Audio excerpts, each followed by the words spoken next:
Salam sejahtera Malaysia. Denyut nadi suara rakyat bergema di channel ini.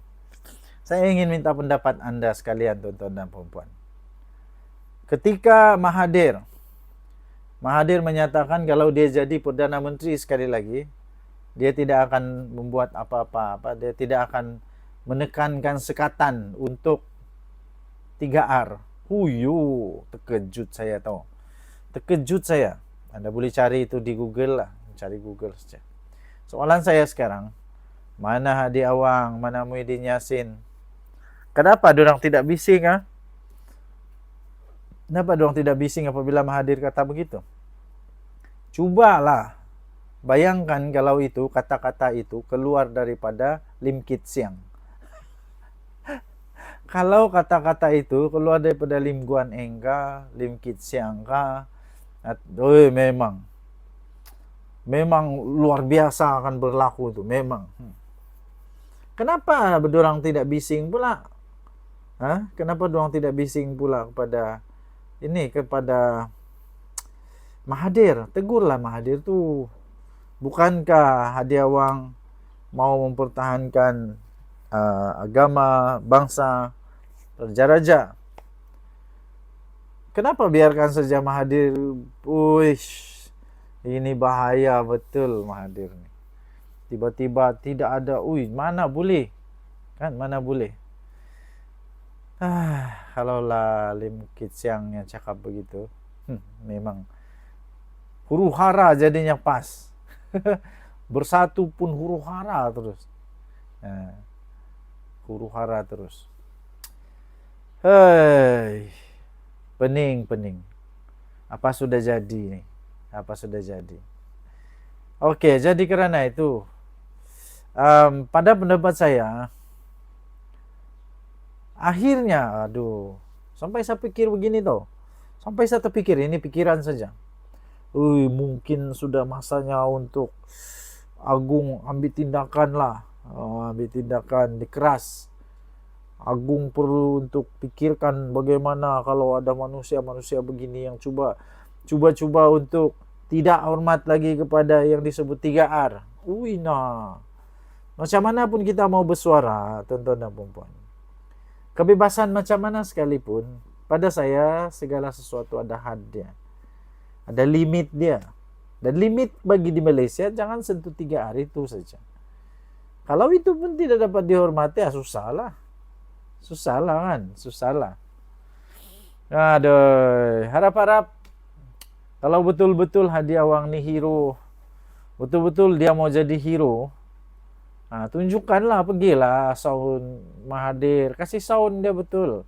Sudah tua, tak sedar diri, mau mainkan lagi isu yang bahaya begini.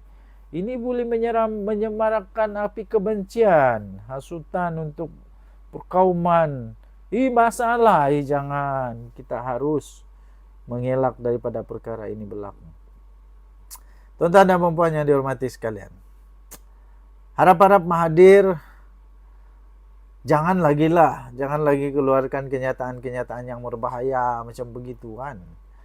Ataupun Mahathir sekarang memang kadang-kadang dia tidak sedar apa yang dia cakap. Mungkinlah kan. Okey. Apa pendapat Anda? Tinggalkan komen Anda. Denyut nadi suara rakyat bergema di channel ini. Jangan lupa tekan butang subscribe, like dan share.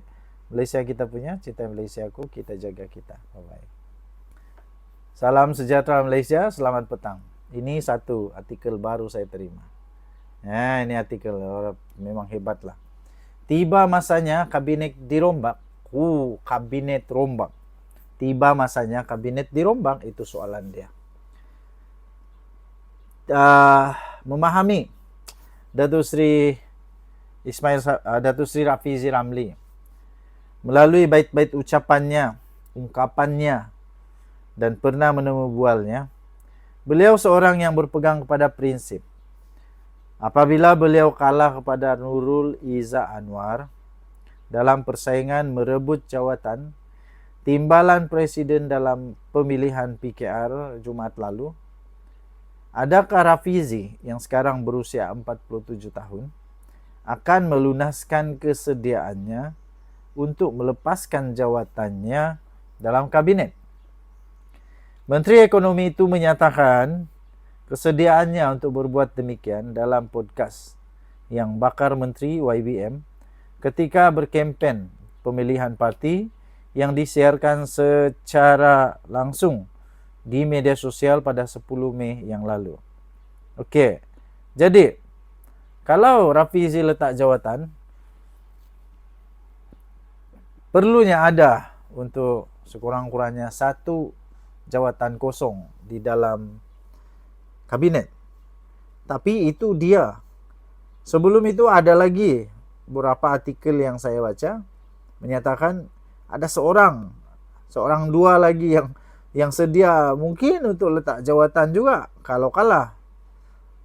Jadi adakah akan terjadinya rombakan kabinet untuk julung-julung kalinya? Untuk kedua kali sudah.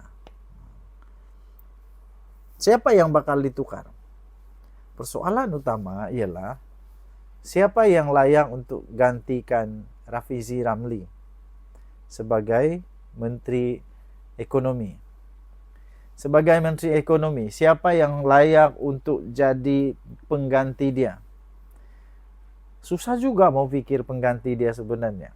Sebab bagi saya, Rafizi Ramli sudah cukup berkredibiliti. Rafizi Ramli memang sudah cukup berpengalaman, banyak pengetahuan, dan sepanjang dia jadi Menteri Ekonomi, banyak betul pencapaian negara. Banyak pencapaian negara yang padu-padu gitu. Okey.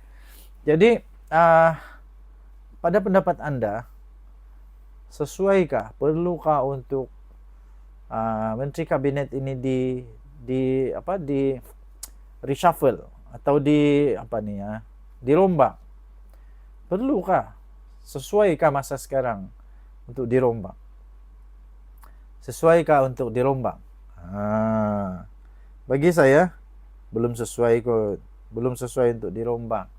Dan seterusnya, pendapat saya kenapa perlu rombak pula? Kenapa perlu rombak pula? Itulah soalan saya. Kenapa perlu rombak? Tidak perlu rombak kot. Tidak perlu. Sebab sekarang kerajaan masih okey. Hanya Rafizi Ramli je kalah pun. Dia kalah saja pun. Bukannya ada apa pun. Bukan dia ada masalah disiplin ke apakah. Dia kalah saja. Okey. Tinggalkan komen anda. Apa pendapat anda? Perlu dirombak atau tidak? Dan tadi Suara Rakyat bergema di channel ini. Jangan lupa tekan butang subscribe, like dan share. Malaysia kita punya. Cinta Malaysia aku, kita jaga kita. Bye-bye.